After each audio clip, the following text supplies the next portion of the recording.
Van, have I not commanded you? Like, be strong and courageous. Sy moes die faith gehad het om te weet as sy net aan die Here se garment raak. Geweet van die Here, maar ek het nooit uit my pad gegaan om die Bybel net oop te maak of net te bid nie.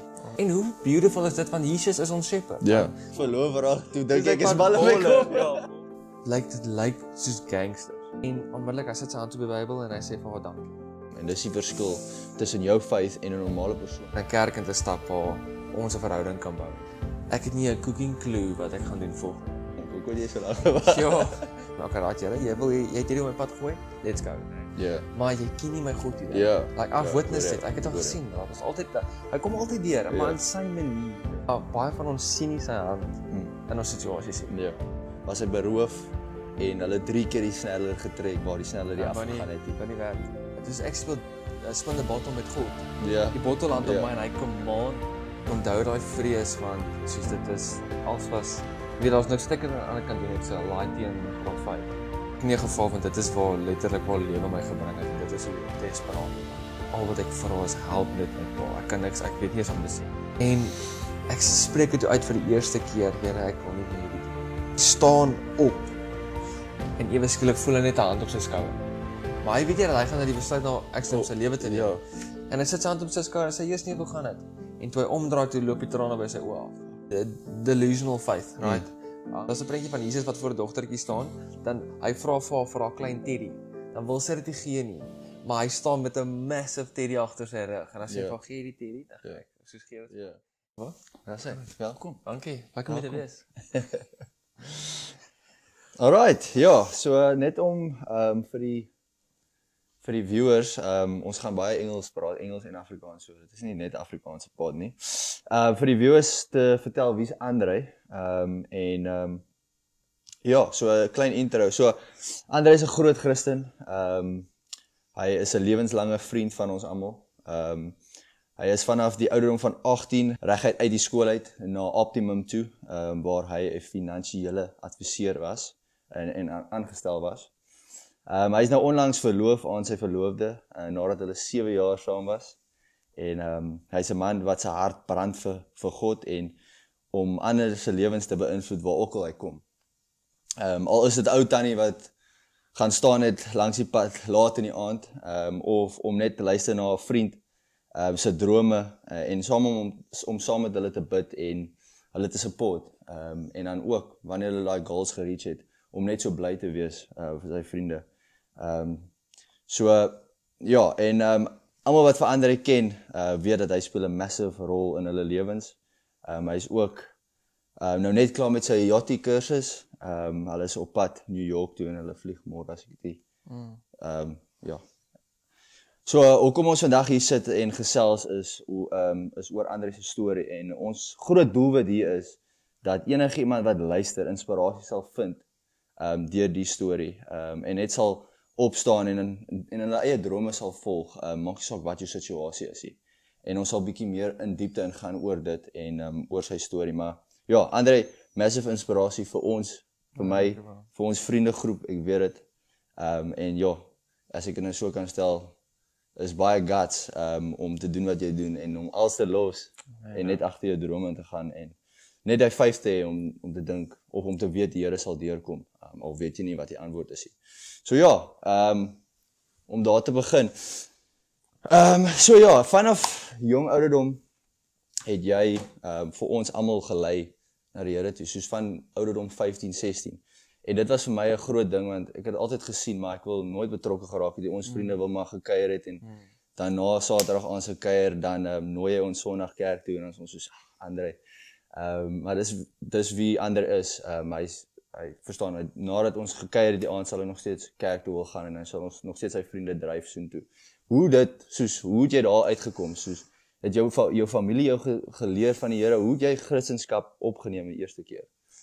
So man, ek het actually al soos 'n verhouding met die Here gehad van ek weet nie hoekom nie, van 'n baie jong ouderdom af. Ek was ek dink dit was omtrent graad 5.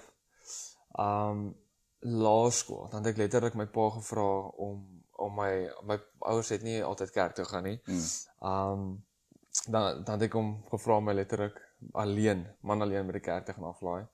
Ek was nooit bang of dit was NG Kerk daai tyd. En ek weet nie, God was altyd, om eerlik te wees, hy was soos my imaginary friend. Ek onthou altyd, as kind, dan het ek altyd vir die Here gesê, as jy hierdie vir my doen, beloof ek sal vir niemand sê. Maar nou is ek op 'n plek waar, as jy hierdie vir my doen, beloof ek sal vir almal sê. Maar ek het van 'n jong ouderdom af, ons was maar al deur baie en goeters, en ek dink dit het als begin by, ek dink dit was in graad 5, toe my pa het nuus gekry dat hy gaan sy werk verloor, en ek kon hom en my ma hoor in die kombuis praat, en ek was maar net in die kamer en ek hoor hierdie gesprek van my pa se maatskappy weer werk, hy was 'n trokdrywer, en hulle gaan op hierdie nuwe stelsel gaan waar hulle nuwe drywers gaan kry en hulle salarisie betaal, so die delivery ouens gaan nie meer betaal word vir hulle deliveries nie. En ek weet hy het eendag by die huis gekom toe sê hulle het vandag soms uit Wes en Brackenfell se mense weggejaag. En ek onthou daai vrees, want soos dit is, als was, jy weet, daar's niks wat ek aan die ander kant doen, ek sê laai in graad 5. En ek was net so desperaat, en ek hard toe badkamer toe, en ek onthou ek het op my knieë geval, maar ek het nie op my knieë gebid, want dit is wat ek moet doen, en soos ek het op my knieë geval, want dit is letterlik waar lewe my gebring het, en dit is hoe desperaat ek was. En ek onthou ek het so op die rand van die bad, en ek begin net te huil, en ek sê net, Here, soos, ek weet nie wat om te doen nie, maar al wat ek vra is, help net my pa, ek kan niks, ek weet nie eens wat om te sê nie, soos help net my pa. En dit was omtrent in 2000, maar dan was ons graad 5, ek dink dit was 2009, 2010, daar rond, 2010. En tot en met 2022 was, ek weet nie naam, maar die company waar my pa se tak waar hy gewerk het was in Montetjie Gardens. Was Montetjie Gardens se tak, die enigste tak in die land wat nie hulle drywers weggejaag het nie. En ek het van 'n jong ouderdom af agtergekom dat jy kan voor 'n berg staan, dinge kan onmoontlik lyk voor jou, soos letterlik. Ek was op my chops. Maar as ek my mond oopmaak en my pa vra wil, dan gebeur dan net, jy sien hoe hy beweeg. En so later, ek het van 'n vroeë ouderdom af soos begin faith hê, soos in dat my pa vir my gaan deurkom. En ja, toe ek het maar net saam, ons almal was maar deur hoërskool, jy weet, jy probeer goeders en jy soek vir happiness, oral waar jy weet, jy soek daar en jy probeer goeders en blablabla, maar gou kom jy agter dat, jy weet, dit is nie actually. En ek het ook so nooit kerk toe gegaan om hoe kan ek sê, om te sê ek gaan kerk toe nie. Dit is waar, soos dit is my skool. Jy sit voor iemand wat die Bybel geswat het. En ek love het om meer te leer van my pa. Jy weet, want hier ek het my lewe waar ek deur goeters gaan en ek vra vir die Here vir hulp en ek sien hoe kom hy deur, of ek sien hoe die situasie uitdraai en ek sien is sy wil. Dis nie altyd so hoe ek het wou gehad het nie. Maar by die kerk, verstaan, vertel hierdie dominee my meer van hierdie ou wat ek in die week mee tyd spandeer, verstaan. Ja man, so dit is maar eintlik maar als begin en ek het van 'n kyk, baie mense voel ek is Christianity of sy geloof is iets wat baie mense vir hulle self hou, jy weet, as hulle by die huis kom, dan hulle sal in die kamer bid of hulle sal voor die tyd bid, maar by die werk of by die skool, jy weet, mense praat nie daaroor nie. I don't know man, ek het net gevoel, dis ons altyd 'n pa, hoekom kan ons nie oor hom praat nie, verstaan? Dis maklik om oor die earthly pa te praat, jy en jou suster. Dis maar eintlik maar net hoe dit supposed om te wees, bra. Ja, ek het baie stories, ek het baie onmoontlike goeders wat met my gebeur het. Ja, maar dis maar wat ons begin het. Dis amazing, ek moet my hoed afhaal, want ek was nie daai persoon nie, ek was die ou wat weggehardloop het vir dit, maar ek het geweet daar's 'n God, en ek het geweet die beginsels, want ek was by 'n sonnaarskool, ek het nie 'n great experience gehad by die sonnaarskool nie, ook oor familiegoeders, maar net om daai vir mense te kan vertel, ek dink nie, ek het enigstens van 'n jong ouderdom dit ooit gedoen nie, ek het maar net gevolg waar almal gaan, en as jy gesê het, ons gaan kerk toe, gaan ons kerk toe. Maar ek voel, dit is hoe jy rigting in die lewe vind, en kom op die plek waar ons nou is, waar ons 'n massive vriendegroep het, wat so regtig brand vir die Here. Maar ek wil ook vir jou gevra het, soos het jy ook jy het obviously deur die fase gegaan van CRC. Is dit waar jou journey in terme van kerk toe gaan begin het of? Ek het altyd, kyk, ek was altyd aan die begin was ek by 'n NG Kerk. Dis al wat ek geken het. En toe het 'n vriendin van my eendag op hoërskool gesê, sy wil na hierdie kerk toe gaan, Friend of God. Dis 'n AGS kerk en ek het gevra wat is dit? Ek het nie eintlik eers geweet jy kry verskillende. Ja. En ek onthou toe ons daar instap, toe sit ons so en ons die kerk nou begin en daar was so 'n countdown. En toe dit die klok 0 slat, toe speel die band soos musiek en dit was so lewendig. Is dit by Friend of God gewees? Ja. Okay. Toe sê ek van wat? Ek het nie geweet kerk kan soos 'n partytjie wees nie. Ek was instantly in love. En toe van daar af het ek dink dit was graad 10 of 11 baie mense in die skool begin CRC toe gaan. Dit is ook verskriklike lewendige kerk. Ook dit geloof. Dis maar waar ons begin. Ek moet sê ons hele lewe lank, ek en my verloofde, ons is nooit op een plek nie, ons travel maar. Ek was nog nooit gebonde aan 'n fisiese kerkie. Ek was maar nog altyd van waar ek myself vind. As daar 'n kerk in die omgewing is, ek sal, jy weet, dit gaan meer vir my oor om ek is honger vir God se woord. En dit was my interessant om altyd die verskillende, want daar's so baie kerke daar buite en dit was my actually lekker om te sien hoe hierdie dominee dinge benader en hoe hierdie gemeente dinge benader.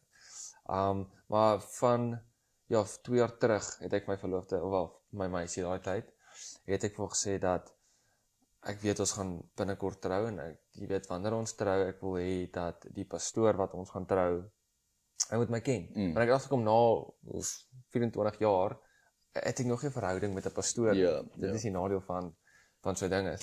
En toe bid ons, dit was Januarie, en een van ons New Year's resolutions was om in 'n kerk in te stap waar ons 'n verhouding kan bou. En dit was back to my roots, that Friend of God.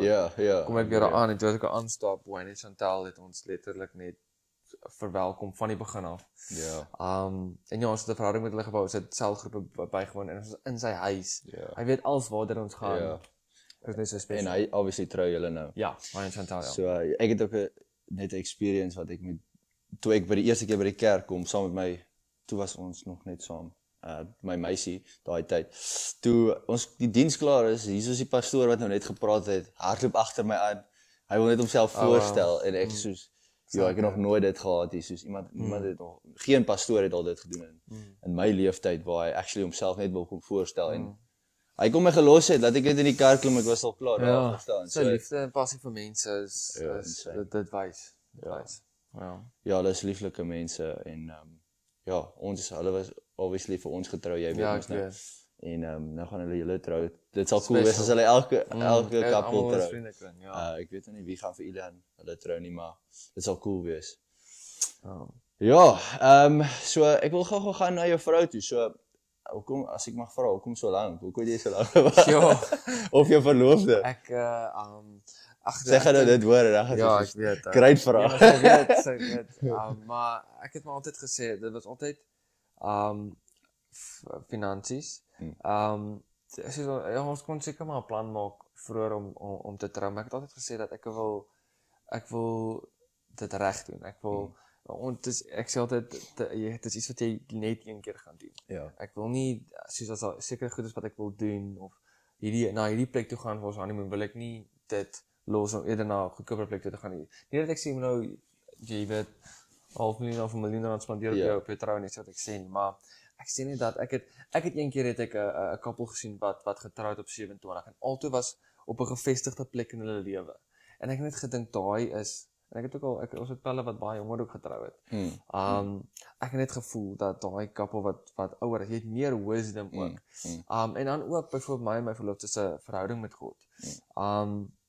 Dit was my belangrik dat ons albei op dieselfde bladsy is.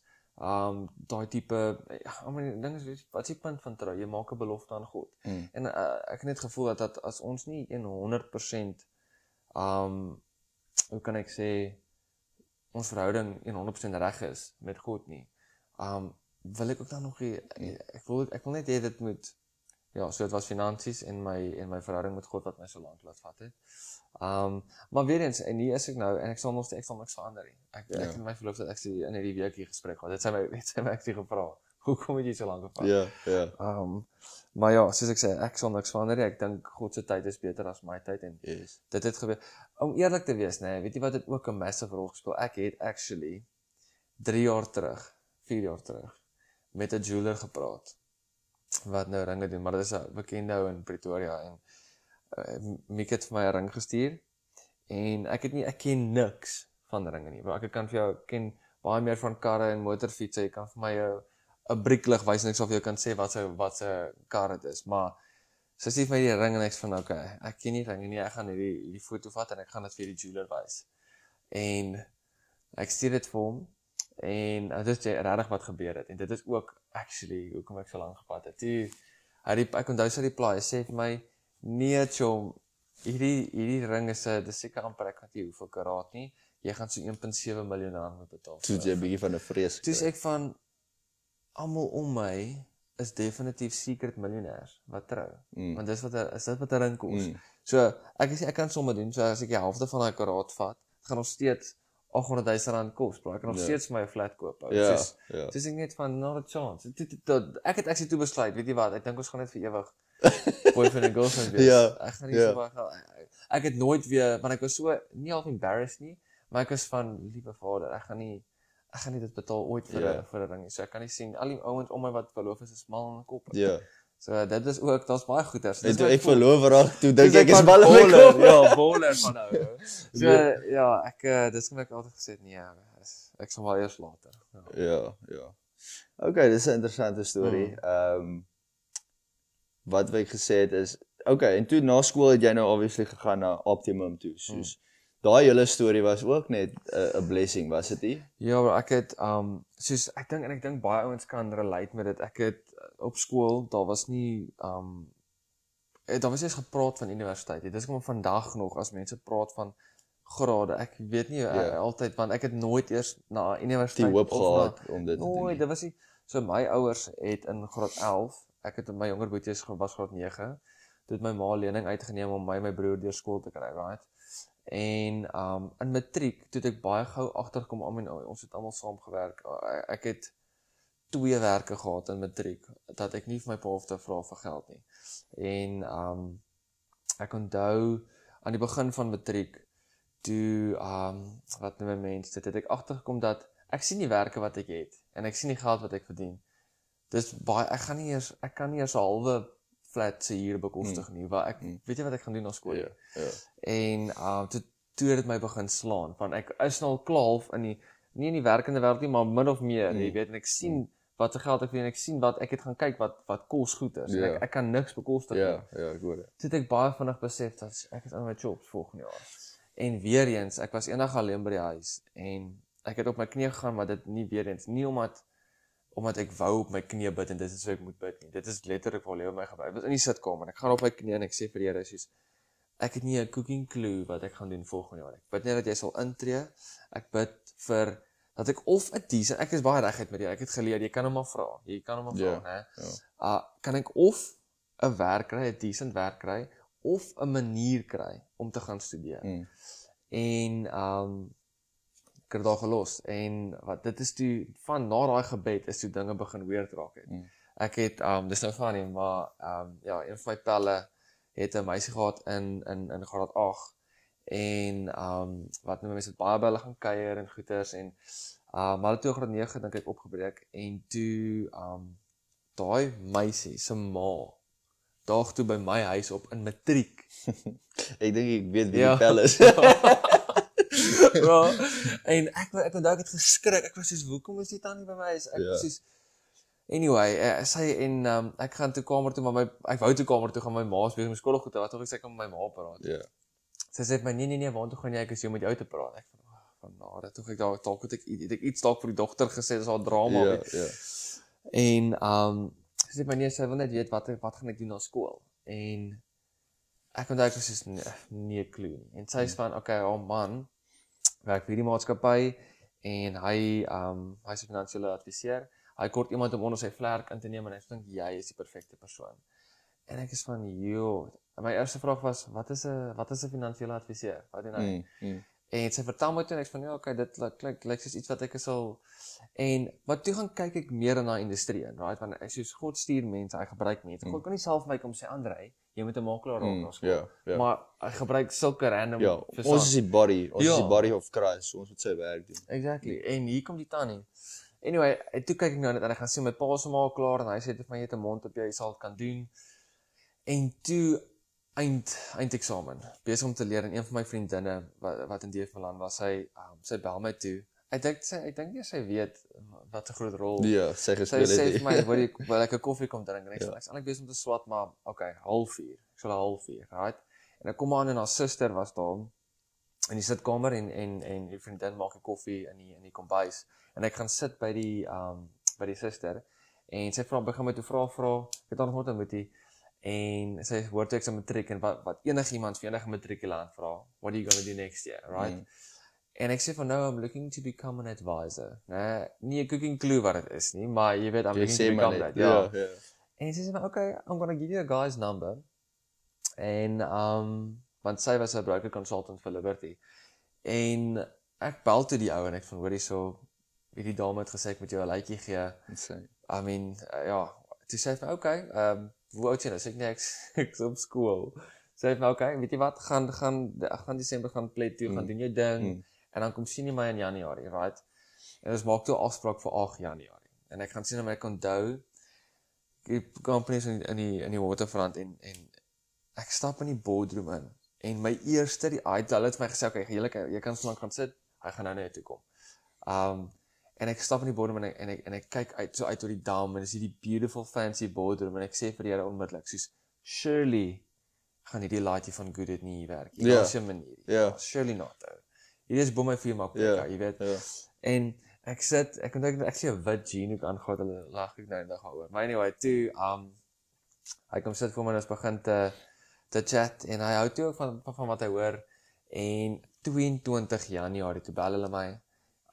Sê vir my, hoor, ek weet of jy nog hier wil kom werk. En ja, toe het ek 1 Februarie 2018 al begin, net na skool, nog nat agter die ore. En is dit nou, dis by Optimum, sommer die eerste, okay. Ja, en letterlik net na skool begin. En toe, kyk, ek love het om my testimonies te share, want ek soos ek gesê het, ons het dieselfde pa, maar wat my pa vir my doen, dis jou pa ook, ek gaan dit jou ook doen. En ons het eendag by 'n golfdag in Arabella en ek deel dit met 'n testimony. Deel dit met 'n kollega hoe ek hier opgeëindig het. En hier staan toe een van die groot ouens staan toe agter hom en hy sê, hoor gou die man se storie. En ek deel dit toe met hom en hy trek my toe een kant toe en hy sê vir my, ek wil betaal vir jou studies. En ek onthou, ek was soos, dit is nie hoekom ek hier is, ek wil net God se woord met jou sê, right? En ek onthou, ek het niks daarvan gedink, want surely hy gaan vergeet, maar ja, hy vergeet niks, Dit was toe, ek het letterlik toe gelos, ek het nie eens gaan kyk nie, ek het niks aan gedoen, ek het nie op sy kantoor deur gaan klop en sê, hoor hierso, jy het die naweek gesê, jy weet, net gelos, en ons het 2 weke daarna, het ons 'n rugbydag by gym gehad, en ek kry hom toe in die parking lot, en hy sê vir my, chap, weet jy al wat jy wil swat? En ek sê, eerlikwaar, ek het nie eens gaan kyk nie. En hy sê vir my, môreoggend op my lesenaar, ek wil weet wat jy wil swat. En ek onthou, ek het toe aansoek gedoen. Ek wil eerlik wees, ek het toe aansoek gedoen by Unisa, want my punte was, ek het op skool, soos ek was nie, en my besigheidspunt was laag, right? En ek wou besigheid gaan swat het. En Unisa het my decline, right? En ek onthou, ek is nie bang om my emosies te wys. Party mense as hulle kwaad is, hulle wegdwaal van God af. Ek vat my altyd of het nou kwaad, happy, wat ook al is, ek vat dit na God toe. En ek was kwaad. En ek gaan na die Here toe en ek sê van, bruv, jy maak hierdie deur vir my oop, die geleentheid. En ek doen aansoek by Unisa en ek sê, maar Unisa het vir my baie beter universiteit. Unisa baie hoog nie. En as jy eens daarin kan kom, hulle decline my, ek gaan nie kan swatties. Hoekom sal jy nou swattings in my gesig kom druk en ek kan dit eens kry nie, dat is nie stap, ou. En ek los dit, ek sê, okay, weet jy wat, los dit net. En ek was baie negatief, en ek sit met my les, een van my kollegas stap verby my, en hy sê vir my, het jy al gehoor van Akademia? En ek wou nie so, ek sê maar, en hier sat my nie aanvaar nie. Ja. So geen ander universiteit gaan my aanvaar nie. So, dit is wat ek gedink het.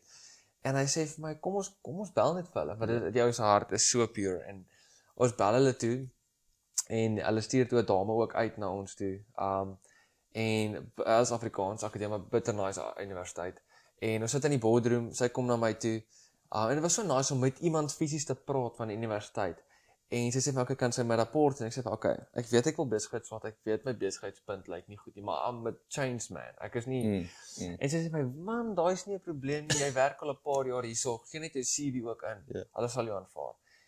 Bro, daar kry ek my, aanvaar hulle my te begin uit al te swat, en ons is nou 2025, ek het 2 jaar terug my graad gekry, in besigheids. Dan dink ek terug, weer eens, aan daai laaitjie in matriek, wat nie geweet het, ek onthou, ek het vir Here 'n opsie gegee, ek het gesê, werk of swat.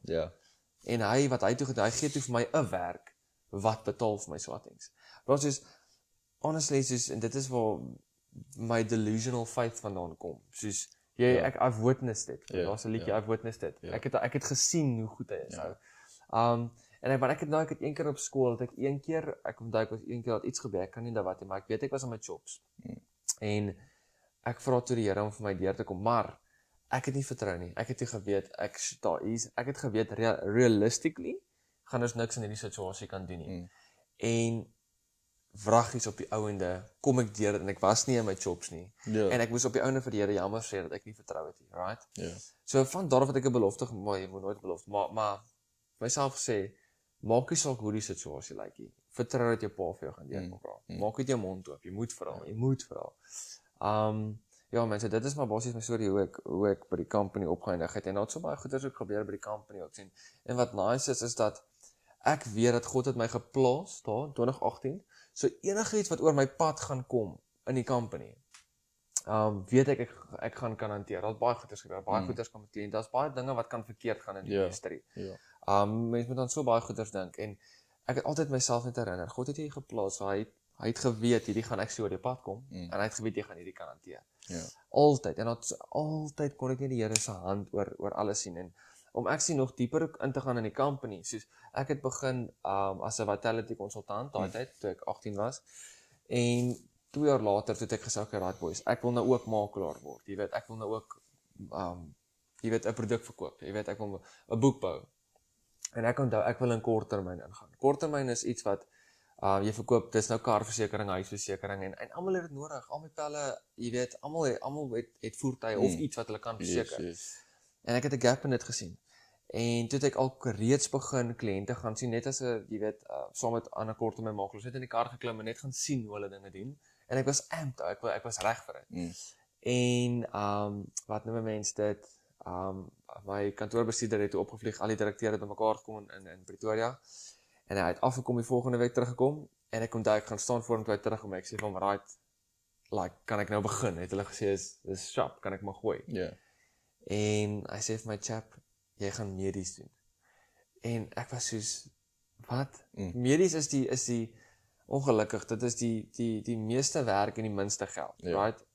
Per kliënt as jy nou kyk. Jy kan nie, jy moet 'n groot boek hê om te begin geld te kan verdien, en ek onthou weer eens, gaan ek boardroom toe, nou ek vat al my emosies nog steeds na die Here toe, en ek sê vir hom, waarmee is jy besig? Soos, ek was reg vir korttermyn, ek wil nie medies doen nie, soos, ek voel jy maak 'n fout hierso, right?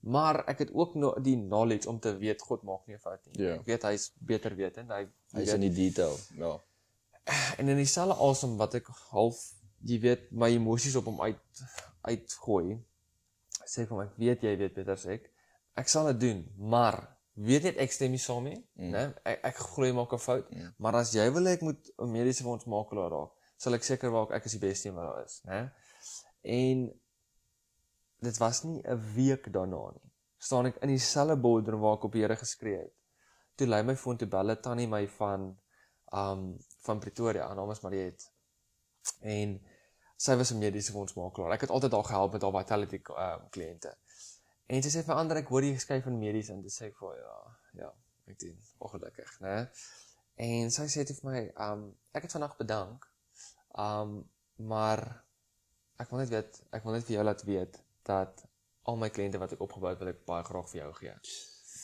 En ek staan in dieselfde boardroom en ek onthou soos ek vat die foon. Oh my word. En die Here het obviously geweet en dat dit is wat soos, okay.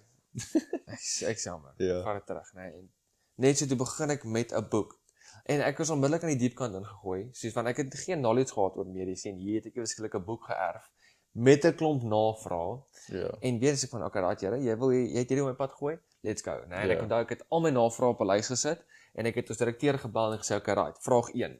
Wat moet ek vir die ou doen? Boem. En onmiddellik moes ek baie vinnig leer oor die industrie. Wat actually, en as ek nou terugkyk, sal ek dit nie verander nie. Ek moes baie vinnig baie goed weet oor die industrie.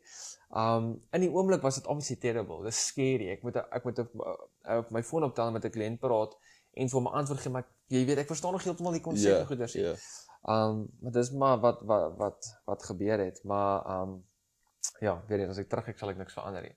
So ja, daar's baie goeders wat al in my lewe gebeur het, maar ek dink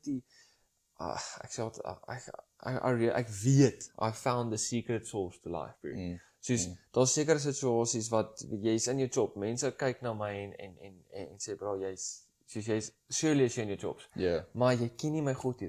Like I've witnessed it. Ek het al gesien, bro. Dit is altyd hy kom altyd deur, maar in sy manier. Dis wat ek ook love van hom.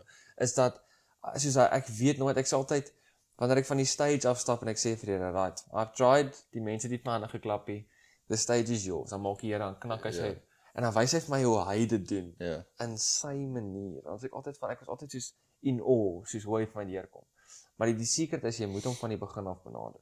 Van die begin af toe ek nie happy was ek wou nie medies doen nie. Van die begin af wat ek hom benader en hoe dinge uitspeel. Dit is hoe jy ook sy hand oor alles sien. Want so baie, God doen elke dag iets vir ons almal, letterlik.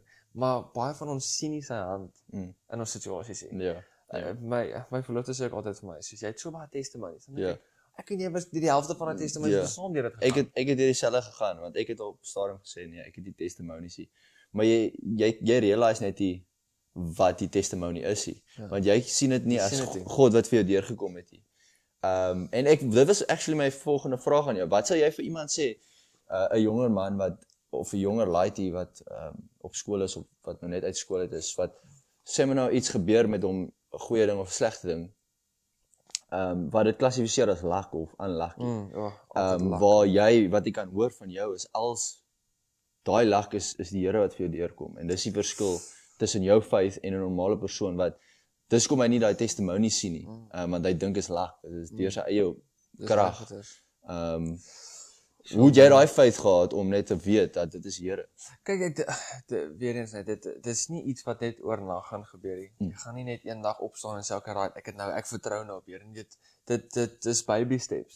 Jy gaan deur situasies in lewe, kom ons sê byvoorbeeld as jy nou op skool is en jy het nog nie daai verhouding met jou pa nie. So jy gaan deur goeders alleen. Jy bid net voor 'n toets, jy bid voor 'n rugby game, jy bid voor die atletiek hardloop.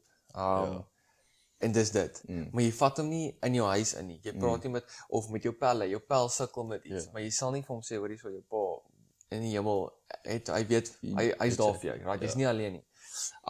So dit vat definitief tyd. Dis as jy as 'n ou meisie ontmoet, hoe verbeter jy daai verhouding? Jy spandeer tyd met haar. Jy sien haar eers een keer 'n naweek, dan begin jy haar in die week te sien. Later dan, jy weet jy raak ouer, jy raak verloof, jy trou. Maar dis 'n verhouding wat jy weet jy sien nie 'n girl en môre trou met haar nie. Jy toets dit eers. En jy kom agter okay, right, hierdie girl, jy kan hierdie meisie vertrou, net soos wat jy vir God kan vertrou, soos wat jy 'n pad met hom stap. Maar ek het onlangs begin ek wil meer tyd spandeer in die woord en meer sien want dis een ding waar ek lekker. Ek is nie die grootste fan van boek lees nie. Self. Ek dink baie van ons kan relate.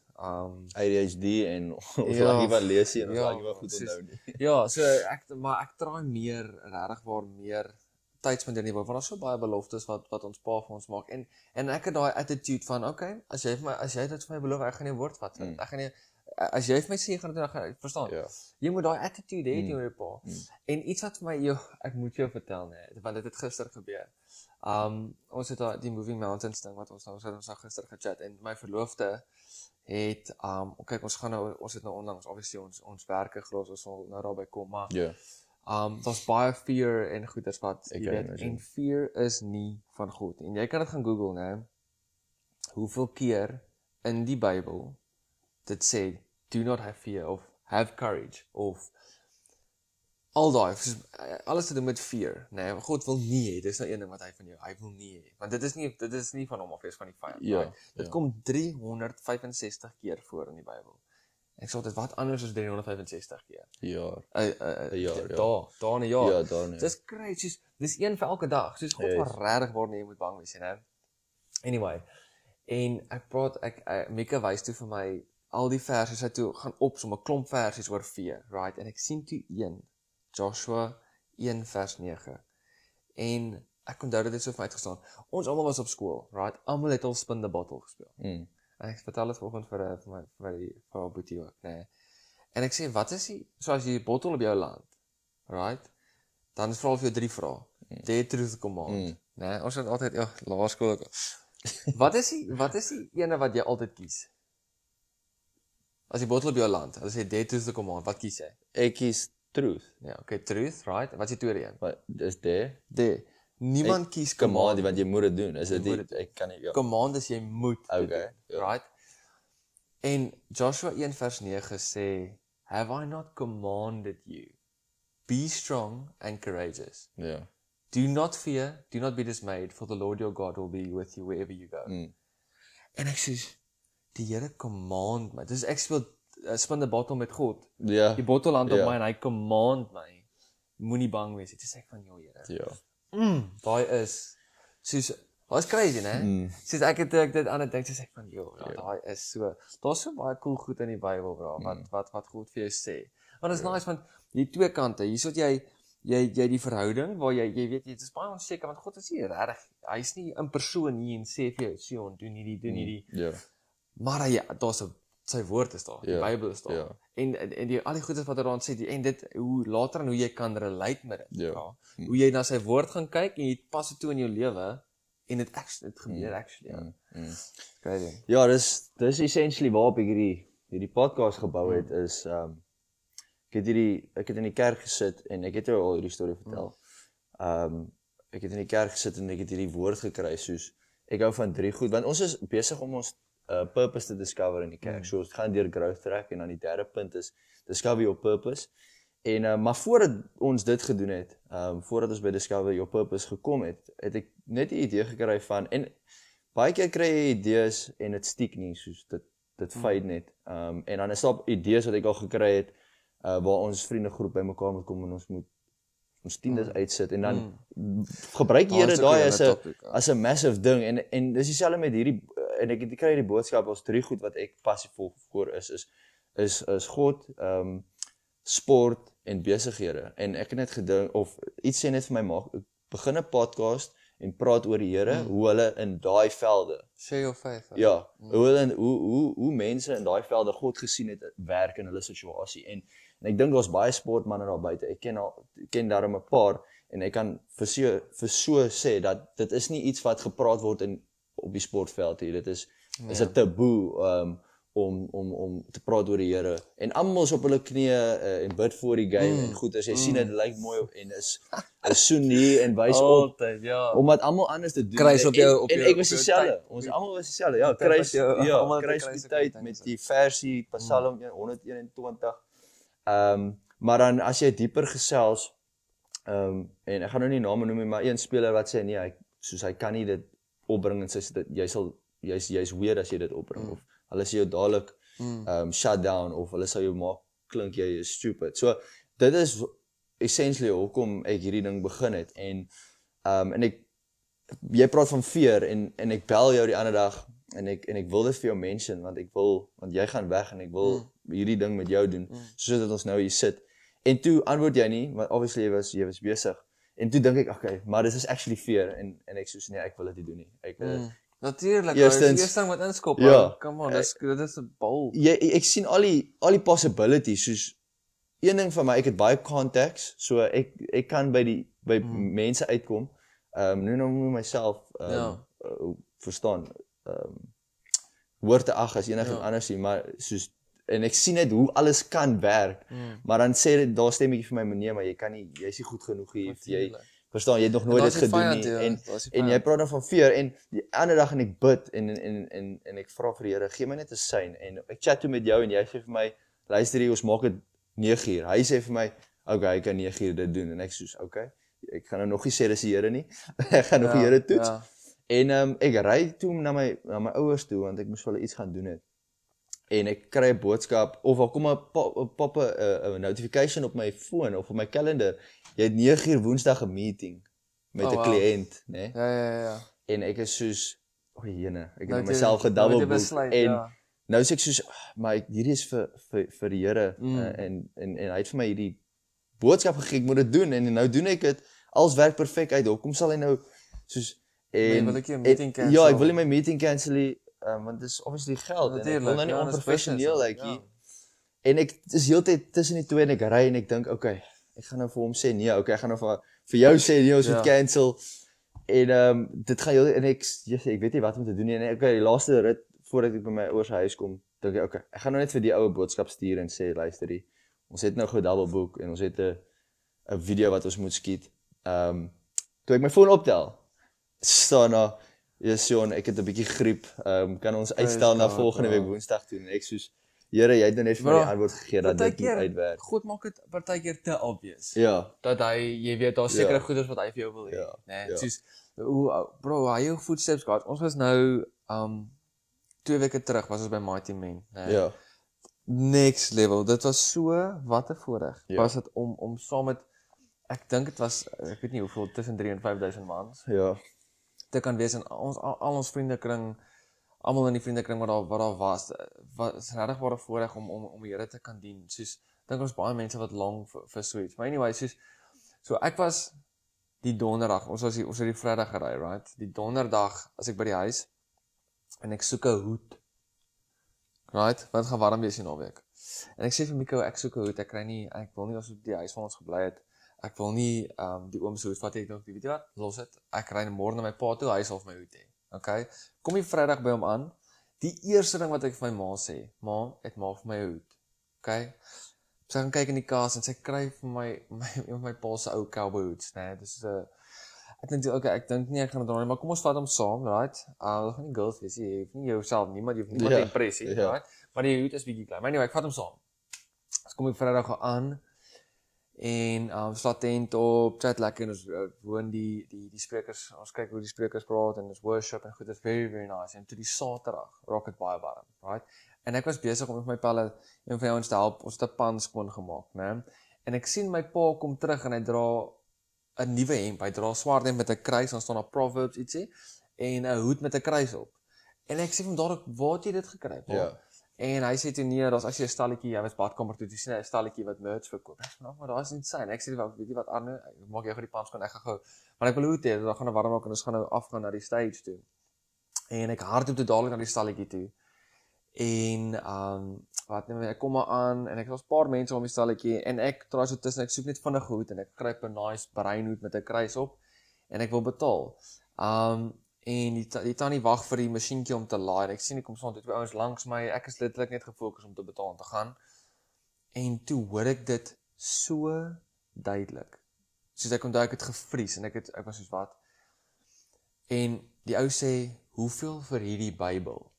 En ek onthou ek was geskok want ek dink ek het al oor daai sin in my lewe gehoor, hè. Ja. Letterlik wanneer hoor jy iemand sê hoeveel vir hierdie Bybel? En toe ek het nie eens die Bybels gesien nie. Ja. Right?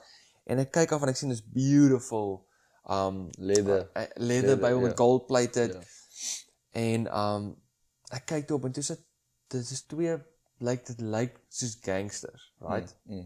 En die tannie agter die toonbank sê toe dis asof sy kan sien hulle gaan dit kan bekostig en sy sê toe R500. En onmiddellik hy sit sy hand op die Bybel en hy sê vir haar dankie. En hy draai om en hulle loop.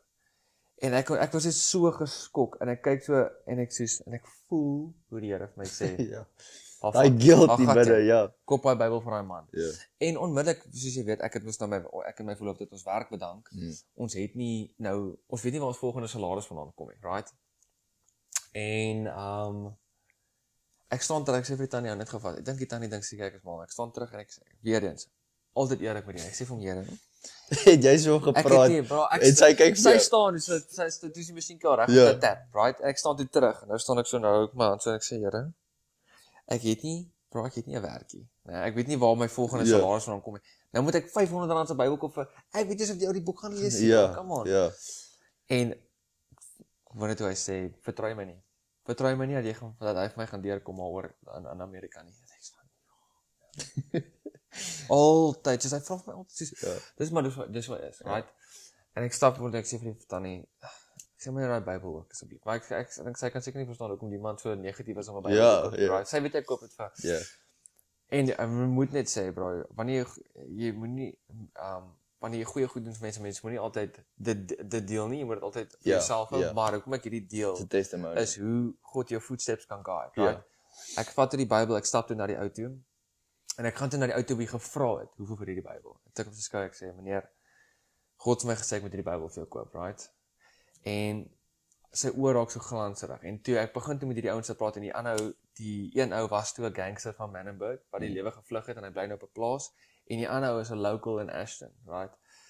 En hulle albei soos jy kan sien hulle hart, hulle lang vir God. En hy vertel my toe die ou van Ashton. Vertel my toe, ek dink 'n jaar of twee terug het hy sy werk verloor. Hy het 5 kinders. Ek dink hy het 3 en toe het hy sy vrou het 2 ook gehad of is een gehad en toe kry hulle een saam wat ook al en hulle het 5 kinders en hy verloor toe sy werk en hy sukkel om 'n werk te kry en hy was net in 'n diep gat, niks werk nie. Hy kan nie vir sy familie provide nie. Mense het hom gespot. En hy was in 'n baie diep gat, right? En hy het op 'n stadium gekom waar hy nie meer wou wees op hierdie aarde nie, right? En ek dink baie mense het al so gevoel. En hy sê hy gaan sit toe in die hoofstraat van Ashton. Nou as jy die van julle wat die Ashton ken nie, dis jy weet die kar kom maar vinnig daardeur in die hoofstraat, right? Hy sit op sy paadjie en die trok kom baie trokke daardeur. En hy sê die plan was net jy gee een stapie voor 'n trok en is gone. Jy weet jy word gedelete, right? Ja. En hy sit op sy paadjie en na 'n langse, jy weet jy obviously dis 'n baie groot besluit. Dis 'n massive besluit, right? En hy bou toe van nie die courage op van hy gaan dit doen, right? Hy wil nie meer wees nie. En hy sê hy staan op en ewe skielik voel hy net 'n hand op sy skouer. En hy draai om en sy neef sê hom, "Jesus neef, hoe gaan dit?" Toe het sy neefie iets in die kafeetjie gekoop agter hom, uitgestap en gesien almal wat hier sit sy neef hier op sy paadjie en hy stap toe na hom toe en by hom kom, toe staan hy op. Maar hy weet nie dat hy gaan na die besluit nou ekstra op sy lewe te neem. Ja. En hy sit sy hand op sy skouer en sê, "Jesus neef, hoe gaan dit?" En toe hy omdraai toe loop die trane by sy oë af. En toe sê hy vir hom, "Nee man, wat maak jy jou? Wat's fout? Kom staan, kom praat met my." Ja. En toe het hy nooit sy lewe gevat nie, bro. So. En wat my ook crazy was, ek is hierso om vir hulle God se woord te verkondig, right? Toe die ou van Manenberg sê toe vir my, "Maar hoorie, ek wil net ook ietsie vir jou sê. Jy gaan aan die ander kant kom en daar jou bord gaan nie leeg wees nie. Daar gaan ook ietsie wees vir jou om te eet." So. En dis ek van, "Joh, bro, ek is hier om vir jou en soos ek het daai nodig." Ja, Soos jy ja. weet, ek is naby aan God, maar ek is nog steeds 'n mens. Lewe raak skeer. Ek sien wanneer jy nie 'n way sien nie, jy kan nie help, maar weer eens in sulke tyd dan hardloop ek dadelik na God toe. Maar om daai te hoor van hom in sy taal, hoe hy dit vir my vertel, was my so beautiful. Dit laat my onthou die storie van wat Dewald Gous wat by Mighty Men was, die sanger, Ja. wat hy gepraat het van waar hy vir die oom gaan bid het. Yes. En die Here sê vir hom gaan bid vir die oom, gaan sing 'n liedjie vir die oom. Yes. Ja, En toe bid die oom vir hom Ja. en toe moes hy dit gekry het. Ek was ek sê oorlede op daai dag, né? Ja. Dis amazing. Maar soos hoekom ek dit share is dat Mieke kon vir my 'n hoed donderdag gegee het. Die Vrydag kon my ma vir my 'n beter hoed gegee het. Ja, wat jy kon actually gedra het en jy sou nie daar na daai winkeltjie toe gegaan het. Ek kon vir Arno gou vinnig klaar gehelp het met die pan. Soos maar ek sê altyd die sin hoeveel vir hierdie Bybel. Dis seker 1.5 sekondes lank. Dis 'n baie kort sin. En jy het iemand nodig gehad om langs jou te staan waar daai sin hoor en te sê okay, weet jy wat, ek sal aanval.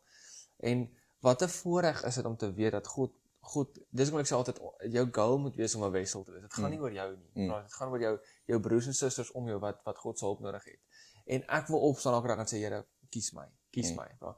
En weer eens, bro, wat 'n voorreg is dit om te weet God het my gebruik daarvoor om. Ek love it. Soos want die ding is al so baie mense en om te weet God kan op jou knoppie druk. Dis maar weer eens, jy moet jouself available maak vir dit, verstaan? Ja, en dis een van die stories. Eers Johnny David se storie is net so amazing geweest. Van Mighty Man, ja. Van Mighty Man waar hy weghardloop van die huis af. Ja, van die huis het en dan was hy beroof en hulle 3 keer die sneller getrek waar die sneller die afgegaan het. Van die werk. En ja, dit is een van die jou storie is een van die baie wat daar buite is, wat ons moet vertel en dis groot rede hoekom ons hier sit vandag. Ja, en dan kom ons by die yacht story. Hoe het jy nou suksesvolle lewe in die finansiële spasie? En toe het jy net ja, ek het dit was 'n random dag en nie is almal by die werk ken dit nie, maar dit was 'n normale dag. Ek gaan na 'n kliënt en ek het van die flat af gewerk en ek ry toe na wat noem mense dit, na 'n kliënt toe, 28-jarige ou, hy het 2 besighede. Meeting het great gegaan. Na die tyd ek onthou ek groet hom by sy deur. Ek sê van baie dankie vir jou tyd. Ek gaan vir jou hoogte hou, right? Ek stap kar toe en hy stap toe saam met my kar toe. Ek sê ek het klaar gegroet. Ja. Dan wat ek weer groet met die kar ook weet, né? Ja. En ek maak my kar deur op en hy sê vir my, Andre, net voordat jy gaan, hoekom begin jy nie jou eie besigheid nie? En ek sê toe van, weet jy wat, ek het besigheid geswat, dat ek love besigheid, maar van nou tot ek voel tot ek 30 is, wil ek net bietjie grind hier by die company, soveel as moontlik inkomste verdien sodat ek kan spaar om myself te kan fund om 'n besigheid te. Anyway, ek ry huis toe, ek dink absoluut niks daarvan nie, né? Die volgende dag kom ek by die kantoor en ek sê vir my kantoorbestuurder, ek smag nou vir 'n Seattle koffie. En ek sê dit nooit, hè. Ek smag nou vir 'n Seattle koffie, maar dit is my funny dat ek gesê het Seattle en nie Vida of Kauai nie, want daar's 2 Vidas en Kauai baie naby ons by die kantoor. Ek sê Seattle, right? 10 minute later is nou funny, dis jy maar daar's 'n testimony daarin, want ek het in die Seattle gestaan en ek moes vir Meiberg ontmoet het daarso. Wow. Ja, wow. En hy en hy het toe obviously 'n rowwe aangehad, nie so skeier nie, maar hy was moeg en goeie, so hy het obviously oorslaap en goeters. Maar nou voel hy so sleg, hy message my en ek sê nee, dis fine, maar min wetend dat daar's 'n testimony wat daar uitkom, want wat? Ek weet nie. Ja, ek sou nie in Seattle gewees het, ons het 'n meeting daar gehad. Wat? Ja. So en toe bel ek vir jou want ek weet jy's naby. Ja, jy sê vir my, hallo, ek sit in Seattle. Ja, en jy sê vir jou baas jy wil Seattle. Ek sê vir hom, ek sê vir jou bro, jy het my gesprek gehoor. Is jy am I being pranked? Jy weet, hoe weet ek wil Seattle? Sê ek so pad. Ja. En ons het mekaar langs gesien en ons vang op. En jy praat en goeders en toe vra hy my hoe gaan dit met my, bla, en ek begin te praat. En ek onthou jy sit jou koffie neer en jy sê vir my, bro, hoekom begin jy nie jou eie besigheid nie? Ja. En toe sê ek van, joh, maar jy weet nie wat jy vra, jy is vry aan het, hoekom doen jy dit? Ja.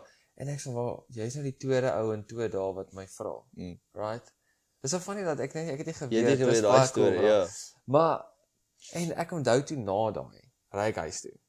En toe sê ek vir julle, okay, waarom is, en weer eens, baie eerlik met hom, waarom is jy nou besig? Ja. Ek is nie soos, dit maak nie vir my sin nie, want ek werk vir 'n maatskappy en ek is all in hier, so ek het niks op die sideline nie. Nou stuur die 2 mans om my pad en sê vir my begin jy besigheid. In wat? Ek weet nie in wat nie, bro. Soos dit maak nie. En ek kom by die huis en toe gaan dink ek oor my situasie. Nou, ek voel Optimum is ek dink een van die beste makelaarye in hierdie land. Ja, dit was baie goed vir jou. Baie. Maar my kliënte behoort aan die maatskappy, right?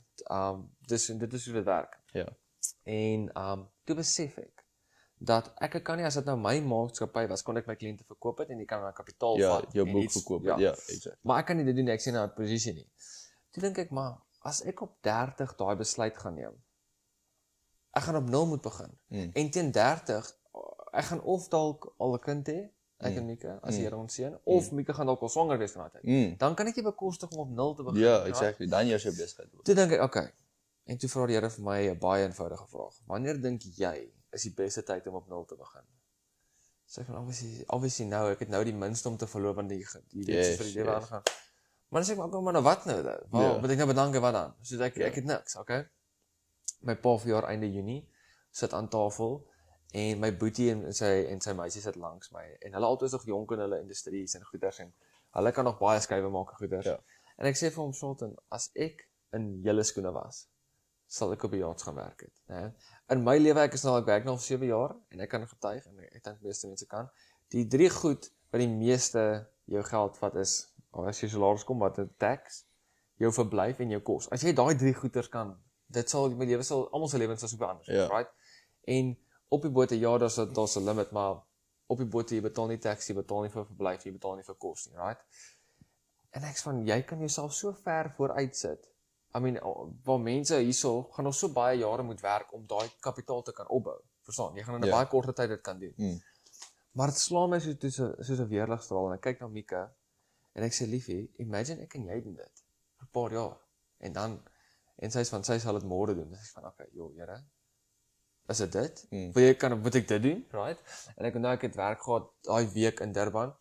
10 meetings 'n dag en dit is waaroor ek gebid het, ek wil begin maatskappye sien. En ek sit op die 12de vloer in Omslang, jy kyk uit oor die see en vir die eerste keer toe ek was altyd verskriklik dankbaar vir my werk, right? En vir die eerste keer ek het gedog ek is Mieke gesê, right, kom ons kyk na dit volgende jaar. Jy weet jy sal altyd kom kyk na volgende jaar. Ja. En ek het so vinnig so moeg geraak van ek wil nie meer, jy weet ek kan nie nog meer verdien. Ek kan nie nog meer kliënte vir die maatskappy gee nie. Ek wil nou dit vir jouself doen. Ja. En ek spreek dit uit vir die eerste keer, Here, ek wil nie meer hierdie doen nie, hè. En daai Vrydag kom by die huis en Mieke sê vir my, kan ons net 'n meeting reël met die yachtmense? Kom ons gaan sien hulle net. Jy weet, kom ons reël net en sy kry toe daai dag 'n afspraak. Dit was Vrydag 4 Julie, né?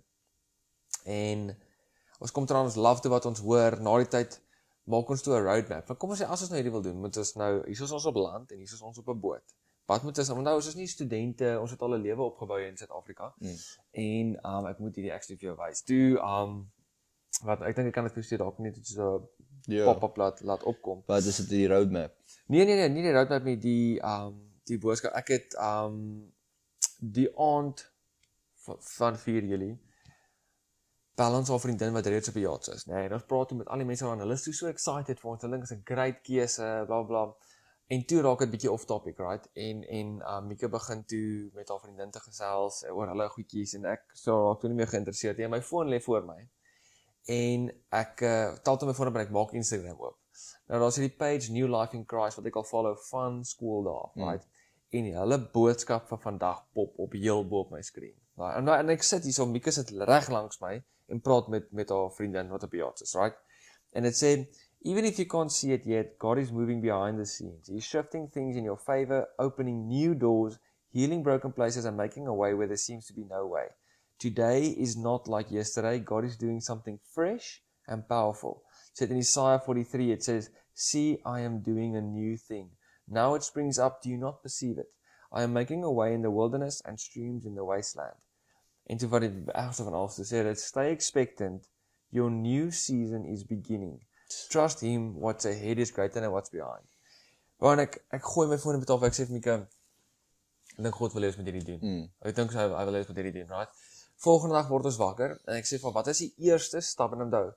Ek is baie obedient aan God, right? I'm not here to please man en ek was in 'n goeie posisie by die company en my toekoms lyk ook baie goed. Die company is die toekoms lyk blink en dit is 'n voorreg om dit kan deel wees van dit, right? Ja. En ek sê vir Mieke, wat is die eerste stap op haar roadmap? Sy sê uit die flat uit trek en ek sê van ja, daai is bold. Sê okay, let's go.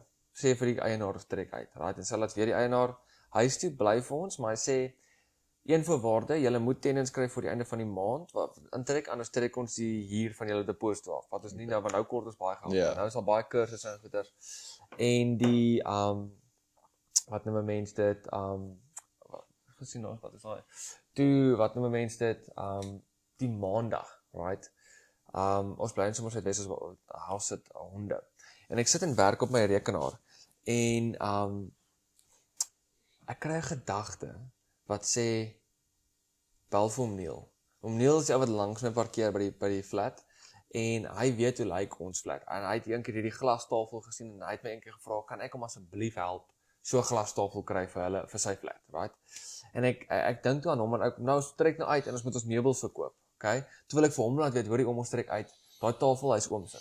Ek bel hom toe dadelik. Ek besig om 'n mail te stuur vir 'n kliënt. Ek dink weet jy wat, ek wag vir hom Neil. Ek bel hom toe, ek sê vir hom ons trek uit, ons gaan oor see, maar daai tafel, ek laat weet vir hom, hy's oomsin. En hy is so dankbaar en hy sê hy sal dit vat, né? Net daarna bel Seef my en sê, hoor jy moet nou flat toe kom. ons moet die flat in die mark sit, anders gaan nie tenants kry nie. Ja. En ek ry van Somerset West af, ek ry flat toe Tegvallei. En nou dink ek, okay, nou is dit scary, bro. Ons het nie 'n werk oorsee nie. Maar ek neem al die stap. En ek ry my kar en ek sê vir die Here, okay, hier is stap 1. Ek weet nie hoe ons gaan tenants kry nie. Daai is buite my beheer. Right, so weer eens, daai is jou baby, ek sit dit in jou hande, okay? Ek kom by die flat aan. En die skoonmaker van die gebou staan by die hek en ek ry in. Sy stap toe na my kar, sy volg my toe tot waar ek parkeer. En ek sê van nou Tannie Maria, sy sê vir my nee, ek hoor julle trek uit. En ek onthou ek sê vir haar, hoe die hel, hoe weet jy? Ja, hoe weet jy nie dat ons trek uit? Ek het dit gister die besluit gemaak, maar sy ken al die kinderstories van die gebou. En sy sê vir my nee, jy het vanoggend vir hom Neil gebel. En ek sê van ja, ek het op daai tyd het ek daai gedagte gekry om vir hom Neil te bel en op daai tyd toe ek hom bel, toe staan die tannie langs hom. Ja.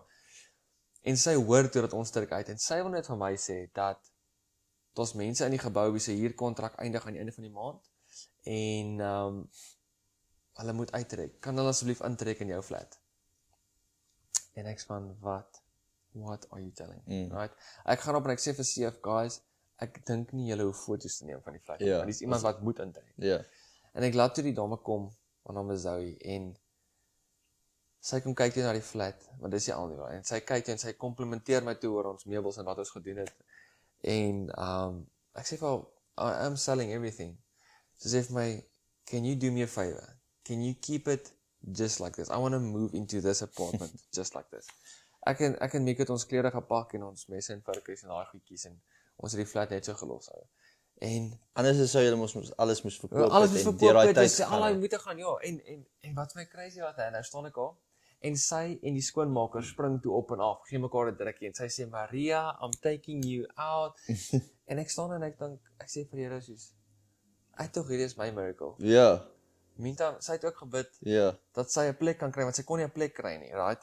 Alles was of te duur of dit is net nie 'n pigsty en ek het toe kry ek net die conviction, hy het ook hierdie gaan met my, maar minta gaan dit oor haar ook, jy weet. Dit is my so cool hoe God jou planne kan dat overlap met mekaar. So ons miracles. Ja, en ons is ons main characters in ons eie lewe, maar daar's soveel ander main characters wat die Here sien jou as jou en hy het soveel rolle om te speel. Maar is hoe groot hy is. Ons kan nie verder met ons breine hoe groot die Here en God is eintlik nie. En toe en net daai het my ook soveel duidelikheid gegee, want ek het 20 minute terug het ek met hom in die kar gechat en gesê ek weet nie ons gaan tenants kry nie. En hier staan 'n tannie vir my en wag by die hek. Ja. Soos hy so baie keer is die Here net soos die goed hoe hy maniere doen, ek love it ook. Dis net hy wat dit so kan doen, right?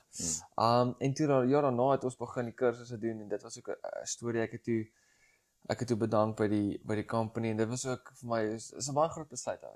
Dit was my nesie, dit was my veilige plek, right? En om nou heeltemal ek wil nou nie verstaan jy moet nou groot soos ek wil nou nie verstaan jou laat brag nie, maar net om vir die viewers te besef hoe groot hierdie besluit was. As ek mag vra, wat was jou bracket in terme van inkomste wat jy moes laat gaan het net so sonder dat jy weet jy kry nog 'n inkomste? As jy nou 'n ballpark figure moes gegee het. Kyk, so weer eens, so dit gaan vir party mense soos baie wees vir party mense gaan dit weer op in die maar vir ons 26 jaar oud. Ja, ek het tussen 50 en 60 verdien. En soos wat ek was altyd baie dankbaar. Want ek kon nooit myself koel aan nie want dit was die ekkie. Niks was ekkie. Soos dit was altyd goed wat vir jou. Soos dat daai vrou wat vir jou al julle boek gegee het. Verstaan. Ja. So dis hou my altyd voete plat op die aarde, nie dat ek myself kon dinge sê, maar ek het ook besef dat lewe is ook maar duur. Soos jy hoe meer jy verdien, hoe meer word jy getax. Exactly. Ag, daar's so baie goeie. So dis moeilik om te spaar wat jy wil spaar en ek wil ook obviously my eie ding doen. Maar toe jy nou besluit die Here gee vir jou hierdie geleentheid of jy dink jy moet hier ingaan want dit is nou al die syne wat jy kry en jy besluit toe jy gaan al daai geld. Ons het letterlik ek en Mieke het ons werke gelos en ons het niks. En sy het vir 'n Amerikaanse company gewerk. Dat het ook baie goed gedoen, ja. Flippend goed gedoen. So ons is op 'n goeie posisie in ons lewe, op 'n goeie plek in ons lewe. Ons kan nie kla nie, right? Vir ons ouderdom was ons content en Ja, man. Geen wonder jou baas sê vir jou, luister, Ja, ek baie dink jy mense. maak 'n foutjie nie. Ja, Maar hy ken nie mense. die storie agter die storie. Ja, niemand ken soos weer eens, niemand gaan soos partykeer hulle sien die besluit en dink ja, soos maar weer eens I'm not here to please man. As God vir my sê Dis tyd. dis tyd dan sal ek jy weet ek sal Ja. ek het daai delusional faith, right? Maar dit vat tyd om so erg te vertrou en nie vas te klou. Ja, Ek dink altyd aan daai prentjie van daar's 'n prentjie van Jesus wat voor 'n dogtertjie staan, dan hy vra vir haar klein teddy. Dan wil sy dit nie gee nie. Maar hy staan met 'n massive teddy agter sy rug en as sy vir gee die teddy, dan gee ek. Soos gee dit vir my. En sy klou vas in dit en ek wil nie vasklou aan my werkie want ek glo God het iets my groter. Exactly. En dit bring my ook terug na 'n ander storie van by Mighty Men met die Bybel, hoe hy jou footsteps guide. En ek bid dat hy my en Mika se footsteps sal guide as ons aan die ander kant kom. Ja. Jy weet, Ja, want wat is die groot probleem waarmee julle die Here nou vertrou? Want ek weet julle ons wil obviously 'n werk kry saam.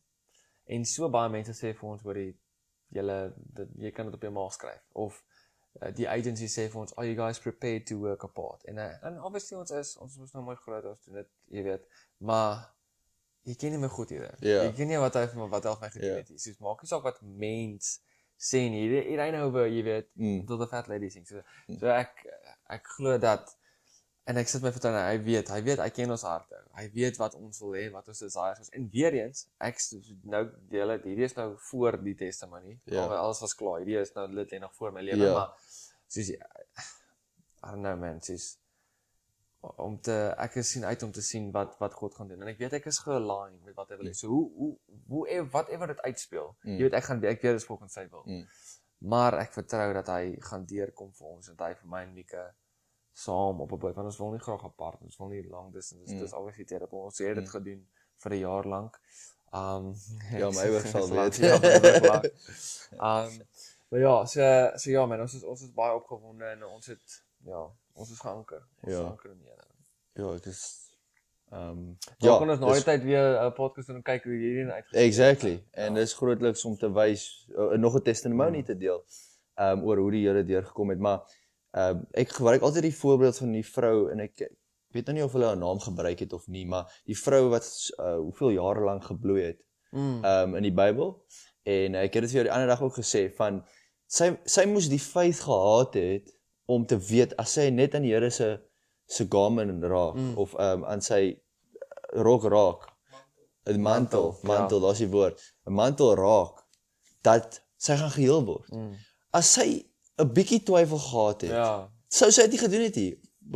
Wie sou dit gedoen? Ek moet by hom kom deur al hierdie duisende mense, amper miljoene, seker miljoene, maar kom ons hou by duisende mense, moes sy deurgedruk het en sy moes in die Here sy moes daai faith gehad het om dit te kan doen en ek sien dit in jou situasie en ons spreek dit uit en dit is wat jou essentially die mountains gaan laat move, is daai faith wat jy het om dit te kan doen. Soos ek het net gepraat van Joshua 1:9 van have I not commanded you? Like be strong and courageous. En ek het actually vanoggend dit gaan opsoek net vir interessante. Dit was 'n tyd toe Israel hulle was op pad na die promised land. I think it's Canaan. En Moses was die leader en dit is toe Moses oorlede was en Joshua was Moses se hulle praat van assistant. En toe Moses nou oorlede was, toe moes Joshua oorvat. En dit is soos obviously baie scary nou vir Joshua om Moses se rol oor te vat. Right? En hulle sê Joshua 1:9 is God se dit is waar hy try om opsoek. Soos hy wou not commanded you. Jy weet ek weet jy's nou nie in hierdie ding en dit is nou scary en goeters, maar ek command jou wees sterk en courageous. Moenie bang wees nie, moenie dismayed wees nie. Soos daar's nêrens wat jy kan gaan for the Lord is with you wherever. Ons is nou in Suid-Afrika so jy weet hy's daaroor. Hy's daaroor. Verstaan? So en Psalm 23 he'll lay you down in green pastures. Soos Wayne en Chantal het nou dag met ons dit gedeel, maar dit was so perfek vir ons lewens. Soos ek kan dit nou actually vandag, ons vlieg môre, right? So God lê my vandag neer in green pastures, maar wat dit is actually metafories vir die shepherds, lê hulle skape neer in green pastures, maar dan wat hulle doen is hulle gee hulle kos en water en goeders. Maar dan gaan hy die shepherd en hy stap die roete wat hy vir hulle beplan het vir môre. So hy gaan metafories in môre in.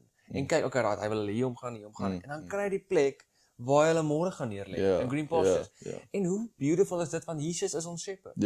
En dis wat hy elke dag doen, hy lê elke dag deur, hoeveel keer het ons al in ons lewens, jy's bang vir môre, jy het dalk môre 'n massive meeting, of jy dalk môre, of jy het jou eerste podcast. Ja, en kyk hoe goed dit gaan, ek dink dit het baie goed gegaan, soos, maar, jy moet daai, weer eens, in sy woord, bra God lê jou neer, in green pastures, en hy gaan in môre, dis so comforting om te weet, ek is nog geen Suid-Afrika, maar God is al, hy wag al vir my daar in Amerika.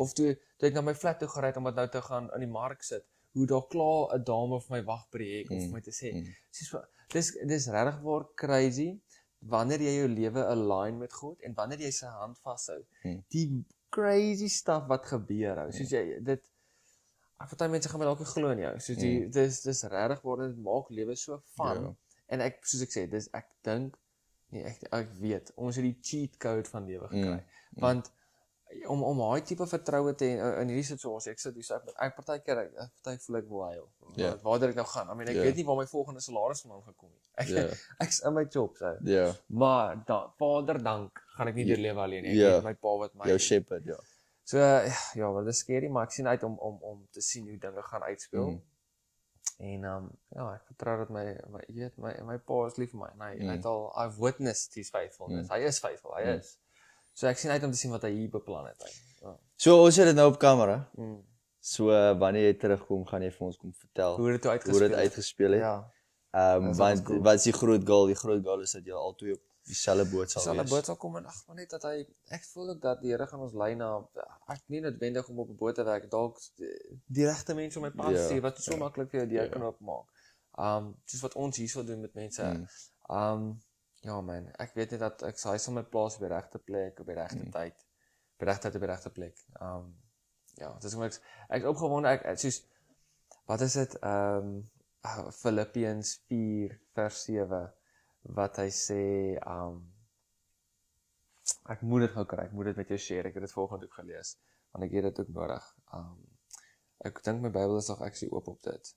Ja, en dan, as ek net kan mention, soos een oom het vir my eendag gesê, toe ek net uit skool het gekom het, hoe nader jy aan die Here is, hoe harder hoor jy hom. So vir die wat nie verstaan waarvan ons praat nie. Shepherd, soos 'n skaap, shepherd. As jy voel, jy sien nie die Here se hand nie. Dit is my gekry nou. Is dit die vers? As jy voel, jy sien nie die Here se hand in jou lewe nie, dan voel ek net, kom ons doen van ons kant af wat ons kan, om tyd te spandeer saam met die Here. Ek dink hoe nader jy aan hom is, en dit is jou voordeel gewees, van dag 1 af was jy naby aan hom, jy het hom gesiek, en jy kon hom hoor, waar in my situasie, ek het geweet van die Here, maar ek het nooit uit my pad gegaan om die Bybel net oop te maak, of net te bid nie. En ek kon nie daai lag het ek gesien as lag, en uit my eie krag uit, soos as iets moeilik gebeur het, moet ek ek moet nou iets doen. Maar nee, jy moet faith hê, en jy moet hom kan hoor, maar dit is deur die aksie wat jy vat, en hoe naby jy aan die Here is. Amen, bro. So Die Philip uitleg gekry, dankie my weg. Dit sê, and the peace of God, which transcends all understanding, will guard your hearts and your minds in Christ Jesus. Maar daai wat, which surpasses all understanding. Soos, dit maak, party mense sê vir my, bro, is jy nie nervous? Soos jy het nou net alles gelos. Maar die God se peace is ook oor ons, bro. En, ek het een keer met ons Moving Mountains groep, sê Paul wat het een keer gejoin het, wat nie regtig, hy siek nog die Here. Toe sê hy het hom gevra, hoor die feedback, hoe was dit vir jou? Ek wil weet, want daar gaan baie nuwe mans join. Sê hy vir my, eerlikwaar, julle kom vir my baie delusional voor. En ek onthou, ek was soos, what a word, delusional. Ek wil delusional, dis die tipe feit wat ek wil hê. Sê ek maar, okay, ek verstaan jou punt, ek verstaan hoekom, want jy sien van jou point of view, van 'n earthly point of view, jy kyk na ons situasies, en jy sien ons is in ons jobs, maar ons spreek lewe oor tyd. Jy is delusional. Jy is in jou jobs. Maar jy het nog nie gewitness nie. Jy ken nie jy weet nie waarmee ons besig is jy. So ja, man, dit is maar my goal in lewe om delusional faith te hê, en ook aan 'n besigheid point of view, jy have one crack at the whip, boy. Come on, lewe is so kort om daai ding te doen. Ek wil nie al die ouer mense met wie ons praat, sê vir my, ek wens ons het dit. Ek wil nie. Mieke het my foto gestuur wat sê, one day, when we look back at our lives, I want to say, I can't believe we did that. Instead of, I wish we did that. That was massive. Dat is so baie goed wat ons wil doen, Maar ons doen dit nie. Is te groot of die feit dat ons nie sit met 'n podcast. Jy het 'n idee gehad, jy dink al lank aan. Jy het jy weet, maar jy doen ons dit nou. Ja. Jy doen ons dit. En wag die Here ook hierdie seën nou. Exactly. En dis is my laaste vraag terwyl ons afsluit is. As iemand hierso sit wat vandag luister en hulle sit in 'n situasie waar hulle, want ek weet daar's baie mense wat in hulle werke is maar net omdat hulle daar moet wees en omdat hulle bills moet betaal. En omdat hulle kinders moet sorg en huis moet betaal en daai tipe van goeders. Wat sal jy vir so iemand sê? Weer eens, jy moet tyd spandeer, jy moet jou verhouding, jy moet sy stem kan hoor, soos wat jy net gesê het. Jy moet sy stem kan hoor. I mean, as jy nie sy stem kan, daai video, ek praat al van hierdie video, dis 'n random video van mense wat langs 'n weiveld staan, skape, en die shepherd staan ook daar, en hulle vra vir die shepherd, letterlik op kamera, wat is die woord wat jy gebruik om hulle te roep? En hy gee vir hulle die woord, en hulle gebruik die woord wat hy gebruik. En die skape, hulle kyk nie eers op nie, right? En hy maak hulle toe stil, die shepherd. En hy roep hulle toe op sy manier. En toe hulle so roep, woep, almal se koppe op en almal hart toe toe, want hulle ken sy stem. Ja. So as jy 'n desire het om iets te doen, om oorsee te gaan of om jou werk te los en dit te doen, God het daai desire in jou hart geplaas, bro. Ek het byvoorbeeld 2 jaar terug was ek happy by my werk. Daar was nooit 'n desire om dit te los nie, verstaan? So en die geleentheid van die jaar het altyd verby ons gekom. Ek het altyd gesê nee, dankie, nie vir my nie. Ek is happy waar ek is. Maar toe stuur God vir jou en daai een kliënt om vir my te sê, begin jou eie besigheid. Toe begin ek op 'n sekere manier te voel en toe raak ek baie vinnig nie meer happy waar ek is nie. En toe kom daai geleentheid net weer verby oor die jaar. So toe sê ek van, wow. Moet ek nou omvat? So, maar goed, whatever what's meant for you will be. Jy wat ek love, jy moet nooit dink dat jy powerful genoeg is om God se plan vir jou lewe op te neem. As crazy. Daai's baie waar. As God 'n plan het vir jou, hy sal die mense oor die pad stuur hou. Soos, maar weer eens, jy moet sy stem kan hoor. Jy moet sy stem hoor. So as iemand as jy desire op jou hart het om dit te doen, seek first his kingdom. Soos, jy weet, spandeer tyd in sy woord en hy sal dan vir jou, hy sal vir jou, hy is faithful, bro. Hy sal vir jou reveal. Want hy wil uit jou nodig ook nie. Nee, dat is nie goed nie. Ek dink nie God het ons nodig nie, maar hy wil ons gebruik. Hy wil jou gebruik. As hy sy woord wil uitkry by mense dan. Soos, amazing. Dis hy. Baie dankie dat jy gekom het. Dankie dat jy tyd gedeel het. Eerste podcast, eerste gas. Ja, wat 'n voorreg. Eendag as hierdie ding groot is, dan kan ek sê ek was die eerste een op baie, hè? Amazing. So baie dankie, ons waardeer dit en good luck met alles. Baie dankie. Ek waardeer dit.